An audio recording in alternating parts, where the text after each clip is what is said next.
राधे राधे। जय श्री कृष्णा। इंदिरा एकादशी व्रत कथा। धर्मराज युधिष्ठिर कहने लगे कि हे भगवान, आश्विन कृष्ण एकादशी का क्या नाम है, इसकी विधि तथा फल क्या है, सो कृपा करके कहिए। भगवान श्री कृष्ण कहने लगे कि इस एकादशी का नाम इंदिरा एकादशी है। यह एकादशी पापों को नष्ट करने वाली तथा पितरों को अधोगति से मुक्ति देने वाली होती है। हे राजन, ध्यान पूर्वक इसकी कथा सुनो। इसके सुनने मात्र से ही वाजपेयी यज्ञ का फल मिलता है। प्राचीन काल में सतयुग के समय में महिष्मती नाम की एक नगरी में इंद्रसेन नाम का एक प्रतापी राजा धर्म पूर्वक अपनी प्रजा का पालन करते हुए शासन करता था। वह राजा पुत्र, पौत्र और धन आदि से संपन्न और विष्णु भगवान का परम भक्त था। एक दिन जब राजा सुखपूर्वक अपनी सभा में बैठा था तो आकाश मार्ग से महर्षि नारद उतरकर उसकी सभा में आए। राजा उन्हें देखते ही हाथ जोड़कर खड़ा हो गया और विधि पूर्वक आसन और अर्घ दिया। सुख से बैठकर मुनि ने राजा से पूछा कि हे राजन, आपके सातों अंग कुशल पूर्वक तो हैं, तुम्हारी बुद्धि धर्म में और तुम्हारा मन विष्णु भक्ति में तो रहता है। देव ऋषि नारद की ऐसी बातें सुनकर राजा ने कहा, हे महर्षि, आपकी कृपा से मेरे राज्य में सब कुशल है तथा मेरे यहाँ यज्ञ कर्म आदि सुकृत हो रहे हैं। आप कृपा करके अपने आगमन का कारण कहिए। तब ऋषि कहने लगे कि हे राजन, आप आश्चर्य देने वाले मेरे वचनों को सुनो। मैं एक समय ब्रह्मलोक से यमलोक को गया। वहाँ श्रद्धा पूर्वक यमराज से पूजित होकर मैं धर्मशील और सत्यवान धर्मराज की प्रशंसा की। उसी यमराज की सभा में महान ही ज्ञानी और धर्मात्मा तुम्हारे पिता को एकादशी का व्रत भंग होने के कारण देखा। उन्होंने संदेशा दिया, सो मैं तुम्हें कहने आया हूँ। उन्होंने कहा है कि पूर्व जन्म में कोई विघ्न हो जाने के कारण मैं यमराज के निकट रह रहा हूँ।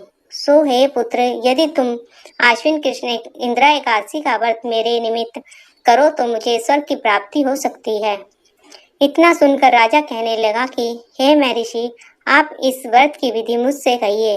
नारद जी कहने लगे, आश्विन माह कृष्ण पक्ष की दशमी के दिन प्रातः काल श्रद्धा पूर्वक स्नान आदि से निवृत्त होकर पुनः दोपहर को नदी आदि में जाकर स्नान करें। फिर श्रद्धा पूर्वक पितरों का श्राद्ध करें और एक बार भोजन करें। प्रातः काल होने पर एकादशी के दिन दातुन आदि करके स्नान करें। फिर व्रत के नियम को भक्ति पूर्वक ग्रहण करता हुआ प्रतिज्ञा करें कि मैं आज संपूर्ण भोगों को त्याग कर निराहार एकादशी का व्रत करूंगा।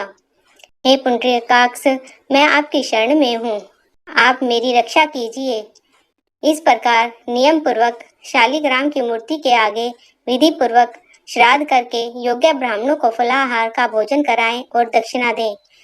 पितरों के श्राद्ध से जो बच जाए उसको सूंघकर गौ को दे दें तथा धूप दीप गंध पुष्प नैवेद्य आदि सब सामग्री से ऋषिकेश भगवान का पूजन करें। रात में भगवान के निकट जागरण करें। इसके पश्चात द्वादशी के दिन प्रातः काल होने पर भगवान का पूजन करके ब्राह्मणों को भोजन करवाएं। बंधु बांधवों, स्त्री और पुत्र सहित आप भी मौन होकर भोजन करें।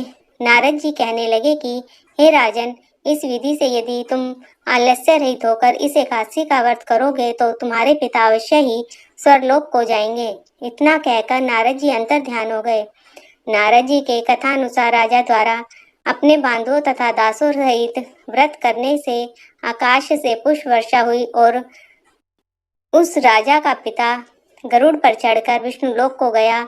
राजा इंद्रसेन भी एकादशी के व्रत के प्रभाव से निष्कंटक राज्य करके अंत में अपने पुत्र को सिंहासन पर बैठाकर स्वर्गलोक को गया। हे युधिष्ठिर, यह इंदिरा एकादशी के व्रत का महात्म्य मैंने तुमसे कहा। इसके पढ़ने और सुनने से मनुष्य सब पापों से छूट जाते हैं और सब प्रकार के भोगों को भोग कर वैकुंठ को प्राप्त होते हैं। इंदिरा एकादशी का महत्व। पितृपक्ष की इंदिरा एकादशी को बहुत ही महत्वपूर्ण माना गया है। पितृपक्ष की इंदिरा एकादशी को बहुत ही महत्वपूर्ण माना गया है। धार्मिक मान्यता के अनुसार इस एकादशी का व्रत करने से जातक के पितरों को मोक्ष की प्राप्ति होती है। यदि कोई जातक इंदिरा एकादशी के दिन व्रत रखकर एकादशी का श्राद्ध करता है, साथ ही भगवान विष्णु की पूजा और कथा करता है, तो ऐसे में 7 पीढ़ियों के पितरों को पाप से मुक्ति मिलती है। यह व्रत 10 अक्टूबर 2023 मंगलवार के दिन रखा जाएगा। इंदिरा एकादशी व्रत। बोलो विष्णु भगवान की जय, लक्ष्मी नारायण भगवान की जय। श्रीमन नारायण नारायण नारायण, भजमन नारायण नारायण नारायण। बोलो लक्ष्मी नारायण भगवान की जय।